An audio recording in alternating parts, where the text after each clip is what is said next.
Hello everyone. आज के video में बात करने वाले हैं अपन about the 7 indeterminate forms which we encounter in limits. ठीक है, तो अपन जानते हैं कि लिमिट्स में टोटल 7 इनडिटरमिनेट फॉर्म्स होते हैं जो अपन सॉल्व करते हैं। ठीक है, मैं एक बार सबको बता देता हूँ। ठीक है, जैसे एक 0/0 फॉर्म होता है अपन जानते हैं। ठीक है, इन्फिनिटी बाय इन्फिनिटी फॉर्मेट होता है, इसको भी अपन सॉल्व करते हैं। ठीक है, 0 इंटू इन्फिनिटी फॉर्मेट होता है ना, इन्फिनिटी माइनस इन्फिनिटी फॉर्मेट होता है। और जानते हैं अपन 1 to the power infinity, 0 to the power 0, infinity to the power 0। तो ये बेसिकली 7 इनडिटरमिनेट फॉर्म्स होते हैं जो अपन लिमिट्स में पढ़ते हैं। ठीक है, इस वीडियो में अपन बात करने वाले हैं कि 0/0 का और ये जितने भी इनडिटरमिनेट फॉर्म्स हैं इनका असलियत में मतलब क्या होता है। देखो, सॉल्व करना कोई बड़ी बात नहीं है, सॉल्व तो कोई भी कर लेगा, लेकिन असलियत में ये होता क्या है वो समझना बहुत ज्यादा जरूरी है। क्योंकि मैंने ये देखा है कि 90% से ज्यादा स्टूडेंट्स ऐसे जिनको सॉल्व करना आता है बट उनको असलियत में 0/0 का मतलब ही नहीं पता। ये चीज मैंने ऑब्जर्व की है। तो अपन 0/0 को बहुत डिटेल में समझने वाले हैं। ठीक है, तो वीडियो को एंड तक देखना, आपको एक बहुत बड़ी अंडरस्टैंडिंग आ जाएगी इस फॉर्मेट की। ठीक है, तो एक बहुत बेसिक क्वेश्चन से बात करता हूं मैं। ठीक है, तो सपोज मैं बोलता हूं x-2 अपॉन x-2 और लिमिट x टेंड्स टू 2। ठीक है, इसका आंसर क्या होगा? Limit x tends to 2। ठीक है, तो अपन जानते हैं कि भाई x अगर 2 को टेंड कर रहा है मतलब ऑब्वियसली इसका मतलब क्या है कि x 2 को अप्रोच कर रहा है। अब x2 को अप्रोच करेगा तो लेफ्ट साइड से अप्रोच करेगा तो राइट साइड से अप्रोच करेगा। और हम ये भी जानते हैं कि x टेंड्स टू 2 का मतलब x2 कभी पहुंच नहीं पाएगा, तो x2 तो है नहीं। ठीक है, अब x2 नहीं है तो ये तो कैंसिल कर देंगे अपन। ऑब्वियसली ये 1 कर देंगे तो लिमिट तो 1 ही आएगी, समझ रहे हो क्या? अगर x-2 कैंसिल हो जाएगा तो इसका मतलब क्या हो जाएगी कि लिमिट x टेंड्स टू 2। अब 1 पे लिमिट लगी, 1 पे लिमिट लगेगी, आंसर तो 1 ही आएगा। ये तो अपन को क्लियर है। ठीक है, अब x-2 अपॉन x-2, अब ये असलियत में तो 0/0 फॉर्मेट है, लेकिन 0/0 का जो मतलब होता है ना असलियत में, इसका मतलब होता है tending to 0 upon tending to 0। ये खास बात है। 0/0 जो फॉर्म होता है ये एग्जैक्ट 0/एग्जैक्ट 0 नहीं होता है, ये असलियत में क्या होता है? Tending to 0 by tending to 0 format. इसका रीजन देखो, इसका रीजन समझना बहुत जरूरी है, ऐसा क्यों होता है। ठीक है, इसको समझने के लिए आपको actually fundamental theorem of limit समझना पड़ेगा सबसे पहले। तो कोई बहुत बड़ी बात नहीं है, आसान सी चीज है।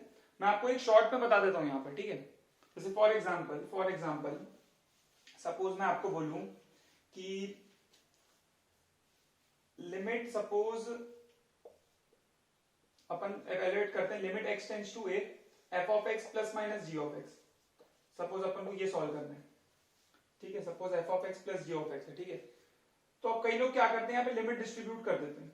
ठीक है, limit x tends to a f of x हो जाएगा और plus limit x tends to a g of x हो जाएगा। समझ रहे हो क्या? ठीक है, तो अब लिमिट डिस्ट्रीब्यूट ऐसा नहीं कि आप डायरेक्टली कर सकते हो, उसमें कंडीशन होती है। यहां पर लिमिट डिस्ट्रीब्यूट तभी होगी जब लिमिट इंडिविजुअली एग्जिस्ट करे। मतलब अगर आपको f of x plus g of x पे लिमिट लगानी है x टेंड्स टू a, तो आप इंडिविजुअली लिमिट्स में इसको डिस्ट्रीब्यूट कर सकते हो। बट ये तभी कर सकते हो तो ये वाली लिमिट भी एग्जिस्ट करे, फाइनाइटली एग्जिस्ट करे, और ये वाली लिमिट भी फाइनाइटली एग्जिस्ट करे। तो सपोज ये L है और ये M है, तो L और M दोनों फाइनाइट रियल नंबर्स होने चाहिए। समझ रहे हो क्या? तो तभी आप डिस्ट्रीब्यूट कर पाओगे। तो अब जो चीज सम में हो रही है वही चीज प्रोडक्ट और डिवीजन में भी होती है। मतलब अगर मैं आपसे पूछूं कि limit x tends to a, ठीक है, f of x into g of x है, सपोज ऐसा लिखा हुआ है, तो अब इसको अपन क्या लिख सकते हैं? Limit x tends to a f of x into में क्या लिख सकते हैं? Limit x tends to a g of x। ठीक है, तो ऐसे डिस्ट्रीब्यूट कर सकते हैं, बट इसमें कंडीशन है। कंडीशन ये है कि ये वाली लिमिट भी फाइनाइटली एग्जिस्ट करनी चाहिए और ये वाली लिमिट भी फाइनाइटली एग्जिस्ट करनी चाहिए, अदरवाइज ऐसे डिस्ट्रीब्यूट नहीं कर पाओगे। और यही चीज डिवीजन में भी होती है। तो डिवीजन में खास बात होती है।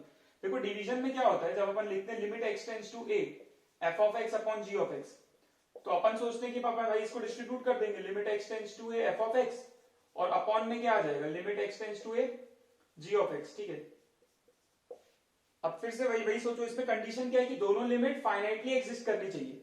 अब इसमें क्या है कि ये जीरो नहीं होना चाहिए। समझ लो क्या? क्योंकि अगर ये जीरो होगा तो डिनोमिनेटर जीरो हो जाएगा। तो यहाँ पर कंडीशन है कि यहाँ पर denominator can not be zero, मतलब ये वाली लिमिट जीरो नहीं हो सकती। समझ रहे हो क्या? जो कि यहाँ पे होता है। मतलब अगर आप तुम सोचोगे कि ये f ऑफ x है, अगर तुम इसको f ऑफ x मान लो, ठीक है, और इस चीज को g ऑफ x मान लो, अब यहाँ पे अगर फंडामेंटल थ्योरम ऑफ लिमिट से देखोगे तो तुम लिमिट यहाँ पे डिस्ट्रीब्यूट नहीं कर पाओगे। तो लॉजिकली सोचो, अगर लिमिट डिस्ट्रीब्यूट होती यहाँ पर, मतलब अगर अपन ऐसे सोचे कि यहाँ पर लिमिट x टेंड्स टू 2 में अगर लिमिट डिस्ट्रीब्यूट हो जाता तो यहाँ पे exact zero by exact zero बन पाता, क्योंकि अपन जानते हैं लिमिट का आंसर हमेशा एग्जैक्ट आता है। मतलब अपन जानते हैं, जैसे मान लो तुमसे पूछता हूँ कि limit x tends to 1, x की वैल्यू बताओ, तो 1 बोलोगे ना आंसर। अब इसका आंसर 1 क्यों आता है असलियत में, सोच के देखो भाई। एक बहुत लॉजिकल चीज बताता हूँ, x तो 1 को टेंड कर रहा है, तो x 1 को अप्रोच कर रहा है, या तो राइट साइड से अप्रोच करेगा तो लेफ्ट साइड से अप्रोच करेगा, 1 तो कभी नहीं होगा। तो अपन बोल रहे कि भाई x 1 को टेंड हो रहा है, बट लिमिट का आंसर तो एग्जैक्ट आता है। ये बहुत सोचने वाली बात है कि अपन यहां पर बोल रहे हैं सर x तो 1 को टेंड कर रहा है, x 1 कभी नहीं होगा, तो लिमिट का आंसर एग्जैक्ट क्यों आता है। ये एक्चुअली एप्सिलॉन डेल्टा थ्योरम से आता है। इसका जो असली प्रूफ होता है ना एप्सिलॉन डेल्टा थ्योरम से होता है। जनरली वो आईआईटी जेईई एडवांस के सिलेबस में उसका प्रूफ बताते नहीं है, इसलिए यहाँ पे मैं नहीं बता रहा हूँ, ठीक है। तो लिमिट का आंसर एग्जैक्ट क्यों आता है, एप्सिलॉन डेल्टा थ्योरम से आता है। समझ रहे हो क्या। वो जो right hand limit left hand limit अपन निकालते हैं, अपन बोलते हैं कि दोनों इक्वल है तो लिमिट एग्जिस्ट करेगी। अगर right hand limit left hand limit equal है और फाइनाइट है तो अपन बोलते हैं लिमिट एग्जिस्ट करेगी। तो असलियत में जो प्रूफ आता है वो तो एप्सिलॉन डेल्टा थ्योरम से आता है, जो कि सिलेबस में नहीं। तो लिमिट का आंसर हमेशा एग्जैक्ट आता है। अब तुम सोचो जो 0/0 फॉर्म अपन सॉल्व करते हैं ना, तो वो एग्जैक्ट 0/एग्जैक्ट 0 कब बनेगा, जब लिमिट डिस्ट्रीब्यूट हो। बट लिमिट डिस्ट्रीब्यूट, क्योंकि लिमिट डिस्ट्रीब्यूट होगी तो आंसर एग्जैक्ट देगा, क्योंकि लिमिट का आंसर एग्जैक्ट आता है। बट लिमिट डिस्ट्रीब्यूट नहीं हो पाती है, क्योंकि फंडामेंटल थ्योरम ऑफ लिमिट से वहां पे, मतलब ये लिमिट यहां पे नहीं जा सकती फंडामेंटल थ्योरम से। इसलिए असलियत में एग्जैक्ट 0/एग्जैक्ट 0 होता ही नहीं है। और तुम लॉजिकली सोचो कि अगर मैं बात करूं एग्जैक्ट 0/एग्जैक्ट 0 की अगर अपन बात करें, तो ये क्या चीज है, ये तो मीनिंगलेस चीज है ना। एग्जैक्ट 0 क्या होता है, कुछ होता ही नहीं है असलियत में। समझ रहे हो क्या भाई। टेंडिंग टू 0/0 का आंसर अपन फाइनाइट, जो अपन 0/0 बोलते हैं असलियत में ये है, ये तो होता ही नहीं है, क्योंकि ये तो एक मीनिंगलेस चीज है। ये तो मैथमेटिक्स में को डिफाइन ही नहीं कर सकता ये क्या होता है एग्जैक्ट 0/एग्जैक्ट 0। और ये बन ही नहीं सकता, क्योंकि फंडामेंटल थ्योरम ऑफ लिमिट्स मना कर देते कि भाई अपन यहां तक तो जाएंगे ही नहीं, क्योंकि ये मीनिंगलेस चीज आ जाएगी। समझ रहे हो क्या। तो ये असलियत में 0/0 फॉर्म का मतलब है। अच्छा 0/0 फॉर्म में एक और खास बात है, मतलब ये जो है ना असलियत में ये तीनों फॉर्म एक ही है। 0/0, इंफिनिटी और 0 into इंफिनिटी असलियत में तीनों एक ही चीज है। ये चीज मैं प्रूव कर सकता हूं, ठीक है। तो यहां पे अपन देख सकते हैं, अगर मैं आपको इसका भी प्रूफ बताऊं कि ये तीनों सेम क्यों होता है, उस पर भी अपन बात कर लेते हैं, ठीक है। तो एक्चुअली में क्या होता है, असलियत में क्या होता है वो देखते हैं ना। असलियत में क्या होता है, जैसे यहां पर तुम देख सकते हो, अब मैंने बताया 0/0 असलियत में क्या होता है, tending to 0 upon tending to 0 होता है। सही बात है। अब टेंडिंग टू 0 को क्या लिख सकते हो, सोच के देखो। इसको लिख सकते हो ना 1/∞, क्योंकि 1/∞ भी तो 0 ही होता है ना बेसिकली। और टेंडिंग टू 0 इसको क्या लिख सकते हो, इसको भी लिख सकते हो 1/∞।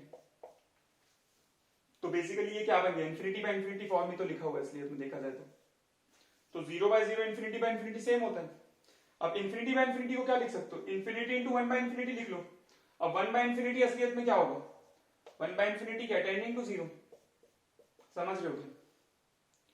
मतलब ये जो 0 इंटू इंफिनिटी है, ये एग्जैक्ट 0 इंटू इंफिनिटी नहीं लिखा हुआ है। अब भाई ये जो इंडिटरमिनेट फॉर्म लिखा है 0, इसका असलियत में मतलब क्या है, टेंडिंग टू 0 इंटू इंफिनिटी। अगर एग्जैक्ट 0 इंटू इंफिनिटी होता तो 0 ही आ जाता। समझ रहे हो, क्योंकि 0 इंटू कुछ भी तो 0 ही होता है। ये एग्जैक्ट 0 नहीं है, यहाँ पे टेंडिंग टू 0 है, टेंडिंग टू 0 इंटू इंफिनिटी। तो ये तीनों एक्चुअली इंटरकन्वर्टेबल है, तीनों एक ही फॉर्म है एक्चुअली असलियत में। और तुमको ये भी पता होगा जब इंफिनिटी माइनस इंफिनिटी फॉर्म को सॉल्व करने के लिए पहले उसको इसमें कन्वर्ट करते हैं। समझ रहे हो क्या।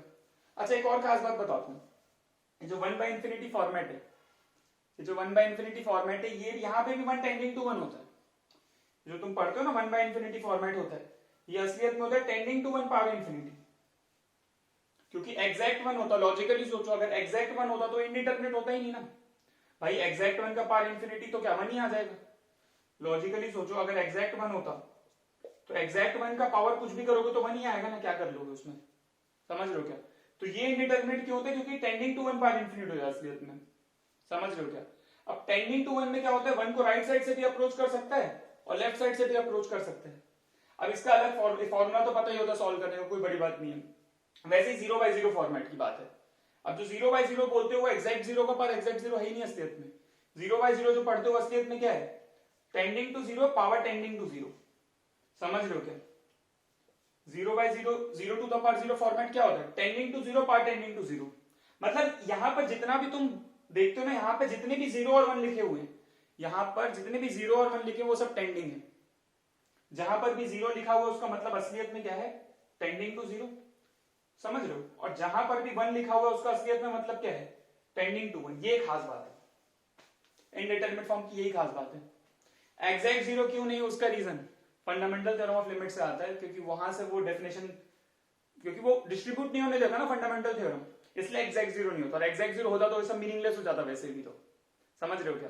तो ये खास बात है, जहां पर भी जीरो लिखा हुआ असलियत में क्या है, टेंडिंग टू जीरो, और जहां पर भी 1 लिखा हुआ असलियत में क्या है, टेंडिंग टू 1।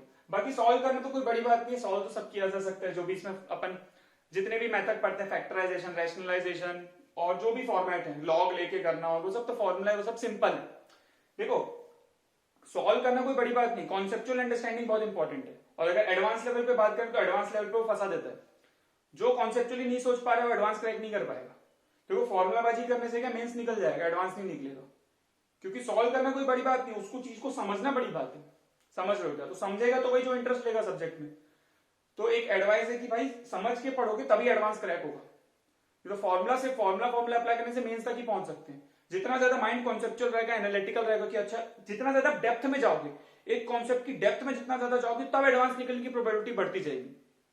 ये फंडा है एडवांस का, क्योंकि एडवांस में ज्यादा सॉल्व नहीं करना होता है। एडवांस के पेपर में 40% जो करके आता है तो आईआईटी चले जाता है ना, जो 40% पेपर सही करके आएगा वो आईआईटी में उसकी सीट फिक्स है, कोई नहीं रोक सकता। तो क्या कॉन्सेप्चुअल अंडरस्टैंडिंग में ज्यादा काम करना चाहिए एडवांस के स्टूडेंट्स को, तो ज्यादा बेटर रहता है। ठीक है, आई थिंक ये बहुत बढ़िया चीज है, मैंने बताया, शायद किसी को पता भी होगी, हो सकता है कई लोगों को नहीं भी पता हो। ठीक है, तो जस्ट मैं चाह रहा था कि ये चीज एक बार क्लियर हो जाए सभी को, है ना? ठीक है, नेक्स्ट वीडियो में मिलते हैं, नेक्स्ट कॉन्सेप्ट वीडियो में। अगर आप चाहते हो कि किसी पर्टिकुलर कॉन्सेप्ट में मैं वीडियो बनाऊं तो कमेंट में जरूर बताना। All the best.